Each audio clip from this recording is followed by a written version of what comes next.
Wardy TV. I was thinking for 10 years of Wardy TV, we might try and do something, I don't know about the logistics of it, I'm gonna have to put a lot of thought into it, but I think it'd be very fun to have like a little weekend, invite a couple of European players around and, you know, get them to play some games. Probably be a pretty scuffed setup, but, yeah, I thought it'd be kind of cool. Get like Horst, you know, Clem's only in France, surely that's not too far for him to fly. You know, get a few guys around, have some fun games. I thought maybe that'd be something we could do for the 10-year Wardy TV anniversary, but I've not really thought of it logistics-wise yet. I've only thought of it in a sense of that would be fun.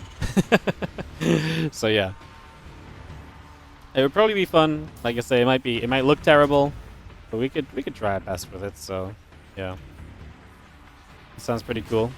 Yeah, it does sound pretty cool, right? It's definitely cool. The question is, can I make it work?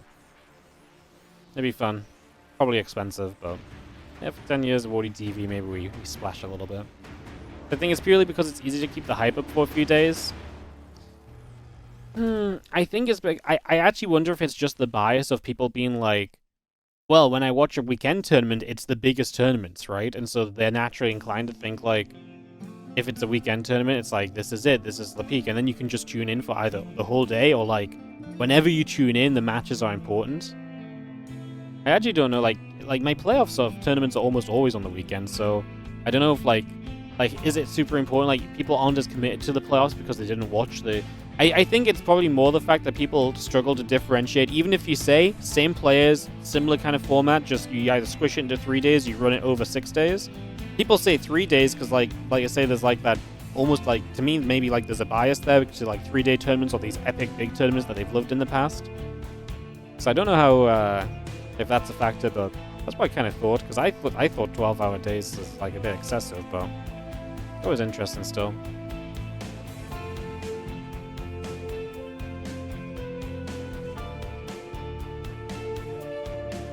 Your idea for 10 years of Wardy TV? 10 more years of Wardy TV? Hell yeah, yeah, okay. Look, I can't promise that one yet, though, you know? We'll try, though. We'll try. People are showing up and starting to fight some Zerglings. We get into this game. It is Clem versus Rogue. And expecting Clem to have something to say in this matchup and trying to get aggressive early is already a sign of that with this Reaper. Obviously, Rogue has been playing well, though, lately. He's been playing fast. He's playing a lot of counterattacks. So, actually, like I say, I was very excited to see this match when the bracket started out. And obviously, that was not a guarantee. Clem had to go through some opponents. I thought Rogue had to go through Bunny, which isn't easy, but he did beat Bunny the other day as well in the Wardy TV Spring Championship qualifier. So yeah, I think that's actually kind of cool. If you spread it out more, you can stream more of the matches. Yeah, I think just like personally, like I don't agree with just like a big weekend tournament being like the best solution. Although maybe it'd be nice, like maybe it would be nice if we could find a way to make like Wardy TV like tournament playoff days a bit longer. Because maybe the problem right now is like a Wardy TV championship final day could be like 4 hours. Whereas maybe like 6 hours makes it feel a little bit more epic and a bit more worth your time to kind of like invest into, oh yeah, this weekend I'm going to watch the finals of the Wardy TV event. You know? I've been doing a lot of thinking about this sort of stuff lately because obviously, you know, thinking about doing some crowdfunding and trying to like approach how to make events better and make the viewing experience better and get people interested, keep people interested.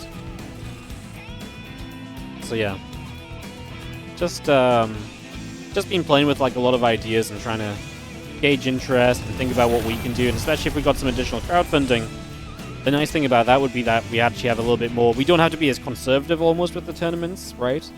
Like if the crowdfunding campaign was a success, like we could be a bit more brazen with like, hey, let's try this, or hey, I don't have to make the next championship event stretch over 17 days like the Spring Championship just to, you know, have a reasonable chance of a return of investment. Like, we can actually just do something a little bit more adventurous and a little bit more concise. So that's definitely one of those, that's definitely one of the benefits. Flip right against Siege. A couple drones taking damage. The Queen stepping around as our Hellions will join up together. Trailing Nest coming about. The Lings, the Queen, continue to come through. Still got the Stimpack start in the engineering base and the barracks coming up as well. As our Liberal siege atop of this Queen, and it just about gets over to the edge. Hellions trying to wrap their way around and figure out what they want to do. The Queen's going to be there. Push those Hellions the other way. We get a Queen kill. And that Liberator going to step away once more as the Hellions do try and dare the Lings to come and fight. And Lib doing a great job of just moving around and finding additional drones. Rogue's done a great job of keeping up with that Liberator, but eventually Clem is so persistent with it, he finds a way in to do some damage. He's going to get 1 or 2 drones here before he unsieges the Lib again. And now the Hellions are finding okay trades against the Zerglings. They turn onto the Creep to get a better fight. And he actually does very well here. 8 drones have gone down now, finally. 19 Lings. He actually left the Lib in the main in the end to kill drones. So he actually sacrificed it, but it was so worth it. He got so many extra workers. He lost 2 Hellions, a Reaper, and a Lib, and he's killed 9 drones and 19 Lings. This is an extremely successful opening from Clem. First minutes here are already being huge. Oh my god, Clem! No. Somebody actually used a healing shrine. Oh my god. He actually used the healing shrine. I can't believe it. And it's such a good time to use it as well. Go get your Hellions healthy. They can trade with the Queens a little bit more aggressively. And guess what? You can just go heal the units again. Yes, Clem. Yes. Someone finally used it properly as well. Look at this. Look how OP it is. This is so sick. And now the Hellions are going to be back on the map. I love it. That is actually kind of wild. As now the Hellions are just healthy again, you know? Obviously in this case they didn't really trade for much, but now they're healthy, full of HP, didn't have to go all the way back home before they can retake map control, so there's much less time where you're giving up kind of space on the map. As the Marine set up on the left-hand side, they're going to get rid of this hatchery, so that's an easy pick-off. I mean, Clem's already done so much damage in this game. That Rogue is already in trouble, right? Is what this comes down to. The Ling's just going to step forward, the Marine's going to be nearby. The Zerglings will be there and getting shot down as well. So good defense from Clem, who is going to defend the counter-attack run by 2. He shows up with these Marines, going to get there to pick off even more Zerglings. Now, guys, I'm not going to lie. We've had Persephone in the Wardy TV map pool for almost a month. I think this is the first time anyone's bothered to put units on the healing shrine. Like, I didn't want to mention it, because I really genuinely wanted to see how long it took. I think that's the first time since the TLMC someone actually has used the healing shrine. It's taken a month. I'm so curious how different races and different players can abuse that. Maybe Clem will inspire some others to truly look at this and to take advantage of it. As that Marine step up, Queen's going to be taking some damage. And we have a couple of Banes going to start charging forward too. A couple of tanks are set up as well, pushing that Ling Bane around. And we do see the Queen's just going to keep on standing back there. Infestation bit coming up. The Bane's going to roll in once more. We're going to split apart, let the tanks do their thing, and Rogue just gets overwhelmed. Clem, he did so much damage early, is what this comes down to. Those first Hellions combined with that Liberator. Alright.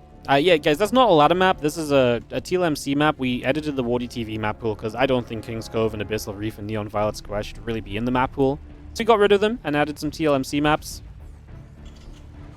I love how the first time it gets used, everyone is outraged. We've literally been watching this map for a month, and no one has bothered to utilize the healing shrine. But the first time it gets used, we're outraged, and it's OP, and how could this ever be in the game? And yet the pro players have taken an entire month for anyone to bother using it.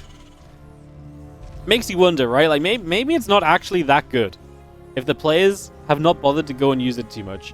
The interesting thing that we usually saw with healing shrines, to be fair, is that healing shrines used to be like really out of the way, whereas this healing shrine is not as out of the way. Like, it is off to the right side, and what that does is if your Hellions are over to the right getting healed, there's a massive gap of visibility for a counterattack to head up the left, right? So your visibility is taken out for them to go and heal. What's going to be interesting is that, you know, if, say we continue to play this map over a long time, I wonder if we'd see, as the Hellions pull back to heal, if this became a common thing, if Zergs typically took that opportunity to counterattack up the left and get past the Hellions knowing that they're out of position. Because I do think this is one of the healing shrines that's still out of the way, but not completely out of position or in the corner of the map as they used to be.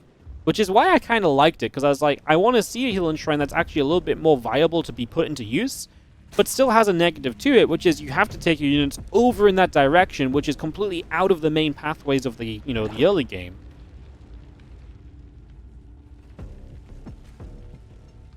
So yeah, I thought it was kind of cool. It's funny because we've had like 3 TLMC events, and I believe it was like the first 3 TLMC. I think someone sent 1 probe during the last TLMC to get healed by the healing shrine. That was the first time we'd seen a healing shrine in like 2 years of TLMCs with healing shrines. Which, if you think about, it's also kind of crazy, you know? So like, we've really not seen the healing shrines being used. I'd love to see more abuse of it on Persephone. Like, this map's only going to be in the Wardy TV map pool for another month or so. Let's abuse it. Let's see how broken it is or stupid.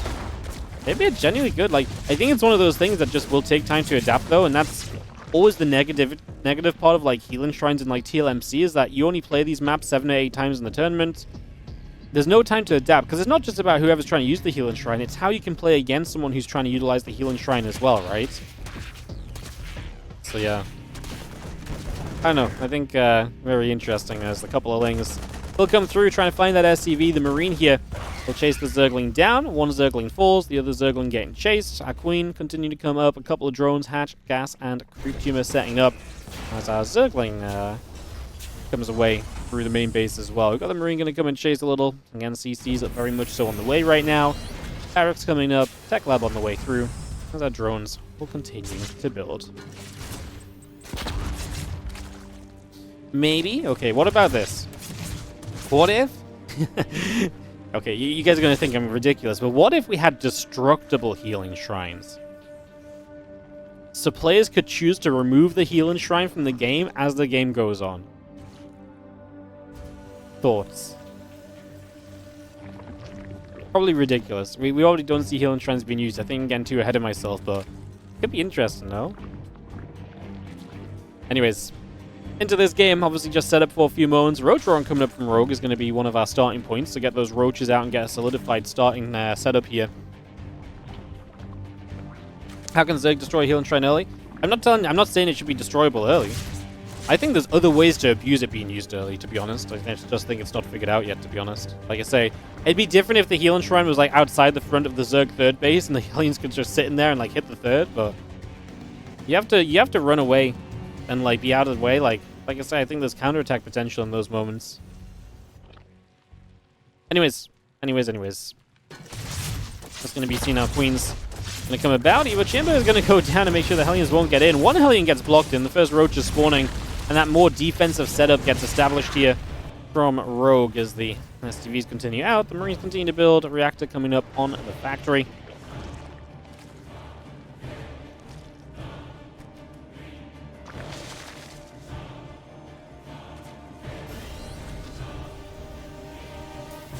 Let's have ourselves a lair.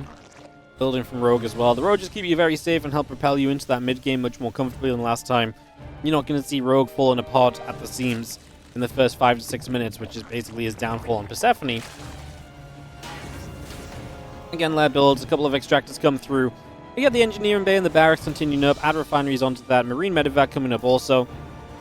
As we just have the 1-1 upgrades. The missiles continuing by. Combat shield starting. Medevac's popping.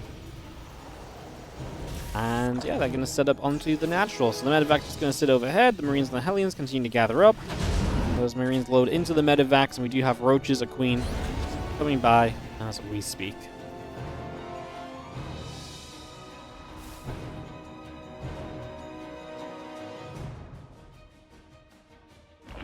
Well, the Roach speed is obviously going to be big.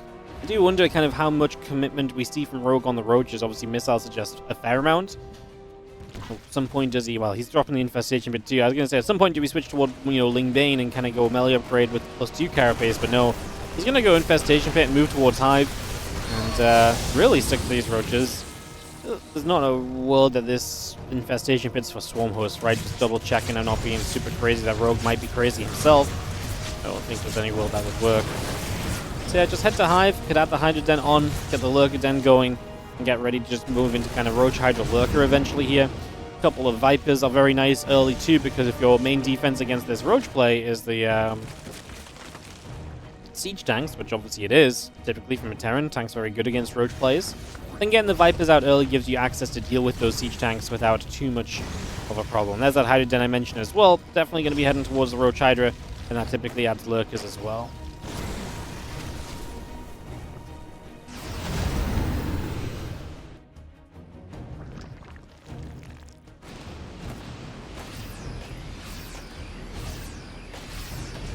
There's Medivacs. Continue to gather. Again, the 1-1 coming through on both sides. Just a couple of drones lost. Obviously, much better setup for Rogue initially. And trying to propel himself toward that hive. Now, Clem with that forward gold base is wondering is there any kind of chance that Clem just goes very aggressively, but a second factory and now a fourth base suggests no. We're just going to set up for a longer setup as himself, get himself a good siege tank count on the go, get all of that ready, and get all of that settled as we go. Now we do see a bit of Marine tank. Already starting to step forward into the center of the map as well. Those roaches continue to gather up. We get a couple of Ravagers morphing in too. So Roach Ravager all on the way. The link speed coming about. And again, the Lurk Den is coming up from Rogue as we speak, so we continue to build into that right now. A couple of Ravagers will pop, morphin. And Clem's still on a push here. As a couple of those crew teamers go down. Again, the Roach Ravager needs to be careful of those tanks. That's why you want those Vipers. Clem's really hitting at a nice moment where it's just the Vipers aren't quite ready. Rogue seemingly feels like he needs to fight a little bit. Even the Lurkers unupgraded aren't available just yet, so it's forcing Rogue to make more Roaches, more units that are maybe not going to be as good in the long term of this game.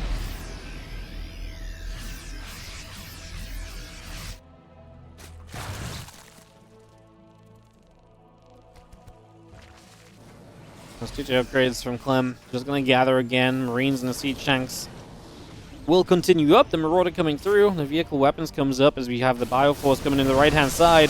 Roach Ravager, Corrosive Biling. We do dodge away from those, although the next Biles will be good. He's going to get a good collapse on the tanks here. Good fight for Rogue. He didn't even need the Viper in the end. He just got a really good engagement. Knocks the tanks down so quickly, and the sooner that those tanks disappear, the better off you're going to be right from the get-go. Some Roach Ravager Hydra still gathering on the right-hand side. The 2-2 upgrades coming up. The +1 vehicle weapons online as well. Still seeing the +2/+2. The seismic spines continuing to come online.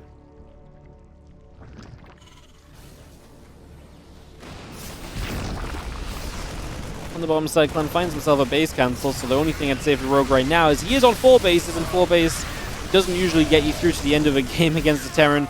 Clem's on 4 bases as well, so ideally Rogue needs to step out to a 5th, and maybe even like double expanding.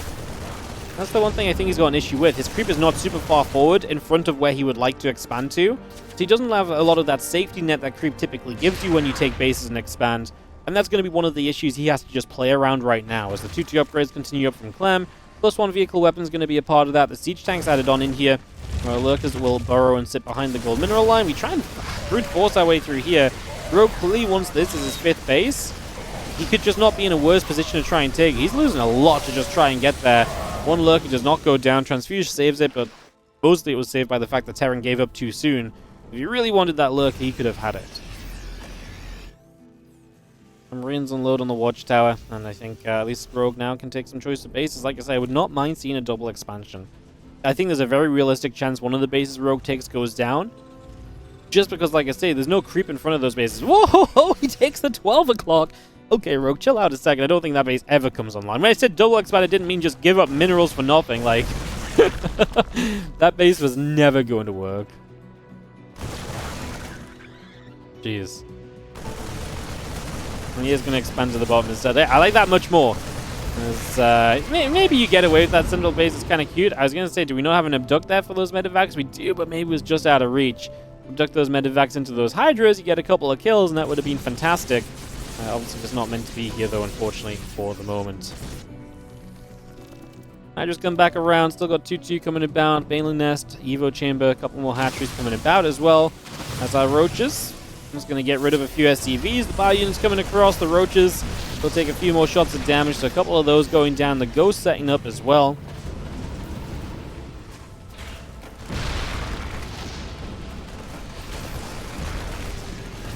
Marines pull over to the right-hand side. The Overlord's still getting chased. A couple more Nidus networks coming through. The Baneling Nest added on. Again, the hatchery Lurkers continue to build up as the +3 missiles and the +3 carapace building as well. So we got a lot of upgrades just continuing to seep into this game. We still try and press on forward. A couple of those SCVs going down nice and quickly as well. The Ravagers will corrosive file down the command center, but they're going to be sacrificed. It's a CC that Clem can easily lose because he's got so many other CCs on the way up. He does not need to keep that specific command center alive.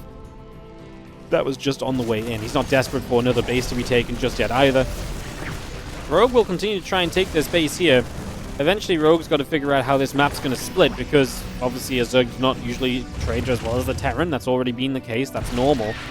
But that does mean you need to mine more than the Terran, which means that you need to deny bases and take bases the Terran doesn't take himself.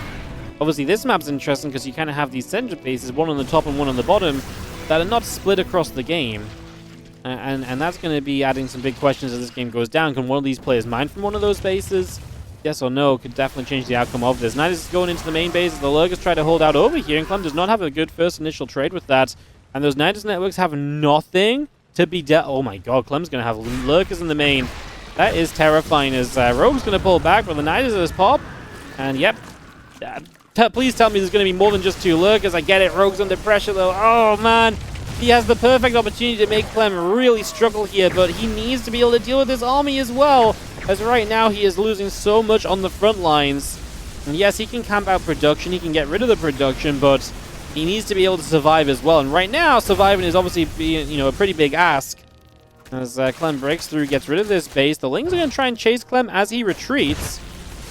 As you see, Marines trying to set up, trying to break through. The problem is because Rogue's been dealing with the main army, he doesn't have as many units out of that Nidus as he could maybe have. If he had a lot more units out of the Nidus, that could be huge. This was a better fight, though, as Clem loses in the main base. Getting chased in the center has gone pretty well for Rogue. The Lings and Hydra's doing a good job. The lunge forward helping him get a few more units. Tanks will fire, and it looks as though the Lurkers will get cleaned up before we lose too much of the production. I think those barracks burning, but we should be, in theory, able to repair those. Clem is going to deal with this Nidus attack in the end, so it's not so bad at the end of the day. Brings the Ghosts, chewing through all of it. 3-3 still coming up on both sides. The Lurkers are still producing through. Again, Marine, Tank, Barracks, all added on right now.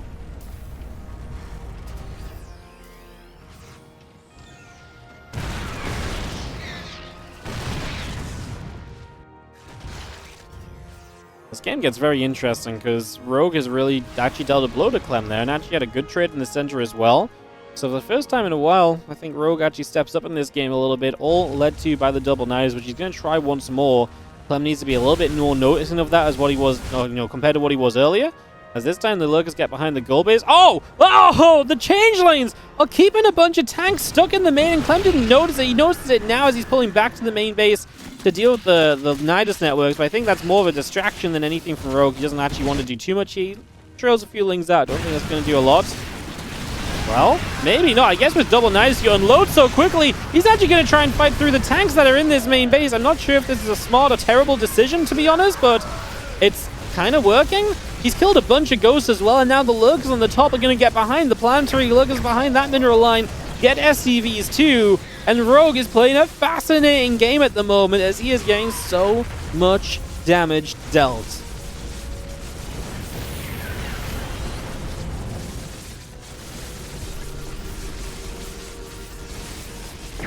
Wow. I mean, Rogue's obviously going to get cleaned up and he's losing units as well, but he's definitely putting Clem into a difficult and awkward position. That Lurker goes down. We're going to see Ling just splitting through here. Depot's raised. Good raise from Clem. If you don't get that depot raise, that main base becomes a problem. I actually think maybe he had the Marines and the Ghosts to deal with it anyways. It's still an issue losing even more SCVs, and Clem's economy is being kept low as Rogue is playing all around the map with these attacks, doing an extremely good job of things so far. An additional round of Lurkers morphing to the top side. Nidus is popping everywhere. It's a very rare day that you can say that Clem is being out multitasked. But he is definitely on the verge of being out multitasked. Like, Clem is not in position to deal with all of these threats because Rogue has had him running around everywhere. Now, what Clem is still incredible at is that he can still play very quickly. I don't know if, like, he's being out multitasked, but he's definitely being stretched to his limits. Like, he's not ahead of what's being done. He is still getting to the defense. He's still dealing with all the threats without them each and every single one going overboard. But usually Clem's, like, ahead of these things. Whereas right now, he's not really ahead of them. He's having to deal with them as they come up, and Rogue is doing a fantastic job of getting the absolute most out of that, potentially. I was going to say, I'd like these Lurkers to turn away from that planetary they're hitting and to hit something else. They do escape via a Nidus. And that's the incredible part of this as well, too. Rogue is doing such a great job of utilizing the Nidus networks as not just an offensive attack, but as a very tactical retreat as well. Doing a fantastic job with that as the Hydras come lurching forwards, trying to get in reach of whatever possible. A couple more units going down. These Chinchins here just going to take attention to Clem for a moment as he target fires them. Cryptium is to be cleaned up. There's a hatchery on the bottom and the top, so we're going to try and double expand again as Rogue as he looks for bases that he can take that Clem might not be able to take in this game. Clem is already starting to expand to the bottom side of the map, mind you, as Rogue loses the 12 o'clock. Did not actually get a count on that as well, so that's some money going down.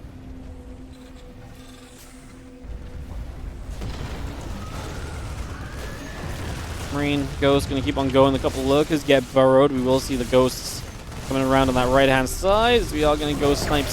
Both lurkers go down. The Nidus goes down. Fire will step up. The gold base on the 6 o'clock will go down too. 15 additional overlords in production from Rogue. Well, he does like to mask the overseers, and that might just be what we're setting up to do right now, as again we continue to challenge bases around the map at the moment, doing our best to get those established and set up here currently.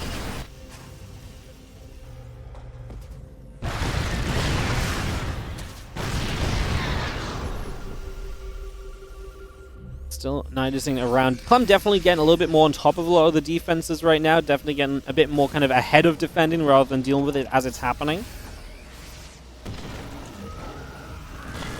Nidus pops up in the back. There's a few lings, but the units are there, so this one won't be all that meaningful. A couple of lings burrowed, that shouldn't be too much of a problem either.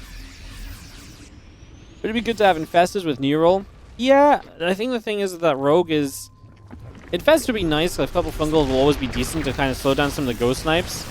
I just don't know if Rogue is confident in being able to sneak the infestors around the map, as we see like someone like, you know, on the level of Cyril doing a lot of the time, sneaking those infestors around, getting those surprise fungals and neurals and so on. There's also a trickier map for that because it's pretty left versus right, so getting those flank rounds can be tough.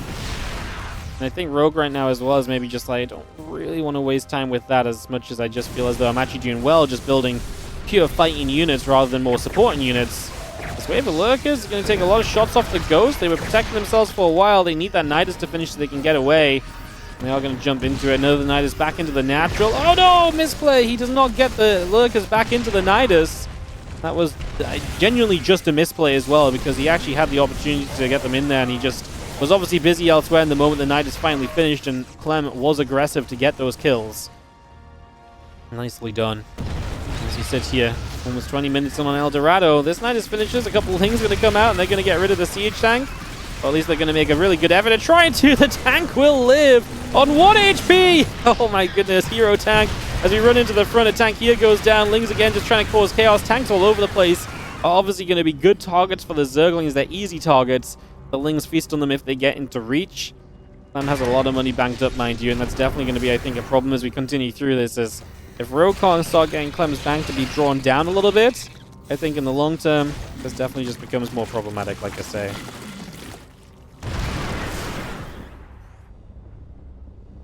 +1 vehicle plating coming up. The Ghost, the tanks, the libs continue to come through. The bio will just gather up. We're going to see a couple of these snipes coming down. A few of the lurkers are going to get taken out straight away. The bio are going to push forward. A few ghosts are going to come over. Going to have our banelings are going to continue to chase as well. The bio ghost getting shoved away to the bottom left. Once again, the +3 melee upgrade coming through at the moment from Rogue.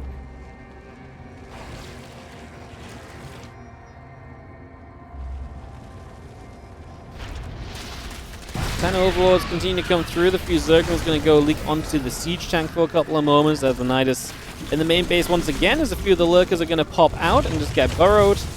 All those ghosts getting chased away.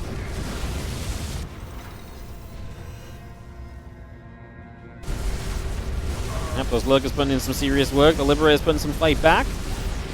We actually are starting to get a lot of these ghosts very low. Very unfortunate. We had like 5 ghosts that were like red HP bars. As we actually see some Banelings mixed in as well. The Bane's going to try and bust forward. There's a lot of ghosts that can't get away to the top side, but they do just have enough of a step. Somehow we just get rid of that planetary fortress. That would have been a disaster if we hadn't gotten that at the very least. As Rogue will go back to the drawing board and try and rebuild up. Clem on 40 SCVs. His economy is not incredible, but he's still got the, the bank on his side because he's not having to replace as much as what Rogue is. And Clem now actually going to get an opportunity to push through the bottom side of the map and into this side. Lings are going down. The hatchery going to be in trouble. The Banes are going to finish up once more as we step on forward. The Banes will roll and aim for these ghosts and these bio units. On creep gave them a little bit of an edge right there, but Rogue just doesn't have the army supply right now. Can these Zerglings at the end do enough? Some Hydras on the top side are getting a base as well. Clem continued to have issues. I mean, again, if he didn't have money banked up, he would be dying right now. We killed that orbital on the top side, so that base is lost to Clem. As Rogue is pulling drones to try and help this fight. I just don't think he has the firepower to get through this army at all. He needs time. He needs to give up this base at the very least. He's all over the place. The lurkers are across the map, shutting down production, and again, just trying to make it so that eventually he can just clean up this army and be okay, but he pulls those lurkers away now. I'm not sure if he just feels like, probably just feels the need to have them back at home. No, actually, sorry, they're still over here.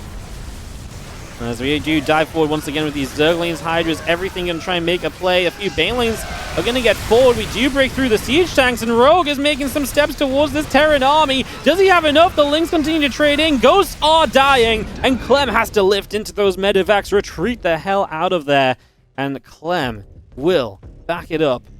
Fall back for the moment as Rogue, 108 to Clem's 120 supply. Rogue has minerals to spend. He's got lava problems. Obviously, it's a hectic game. He's playing very lava-heavy units now with Lings and so on, so the injects are more important than ever before. And that's why he can't quite spend all of his money at once at the moment. These changelings will get Planetary Fortress down. Bunch of additional Lings coming through. Marine tanks still in production as they liberate a siege up once again. The Ghost's going to sit at the back. The Lings are going to try and come through. The Hydra coming about. Ling Bane continues to come over. Rogue didn't have time to really set up enough units beforehand. Clem having this gold base here might just be huge for him. That might be the game changer. Having a little bit of economy still at this point with only 27 SCVs remaining. Rogue returns drones to the top side of the map instead. Rogue's army honestly looks sizable.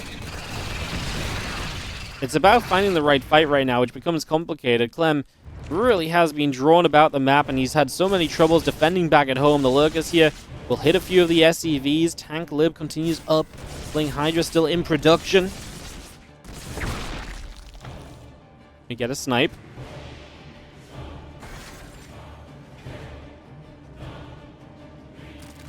Rogue is mining ever so slightly more. I think what would be big would be if Rogue could actually get down over here, and I mean, the gold base not mined for him kind of sucks, but that's a difficult base to hold on to now that Clem's maybe thinking more about the center of the bottom side of the map. Clem's other bases genuinely are, running dry. As we set through around a changeling's going to go move about. I mean, I think this bottom left base is a huge one to get rid of, if we can get rid of it. We're going to dive in. The Hydra's lunge. We're going to make the effort, and we are going to get there as the Overseer's set up. What I do love is he didn't use the Banes on this. He just lets the Ling Hydra get rid of it, and keeps the Banes alive to chase units down as necessary. Yo, thank you, Halafor, for the 5 gifted subs. Going out to Green Marina, Silicon Universe, P.O. Love, SC2 Nice, and Yunkos. Thank you so much for the 5 gifted. Appreciate it. Thank you for supporting as we have this crazy game maybe coming to a conclusion soon. Rogue looking to try and catch this army of Clem, running forwards, looking to catch. In we go as the Lings are going to chase through. We have Banes coming in from behind.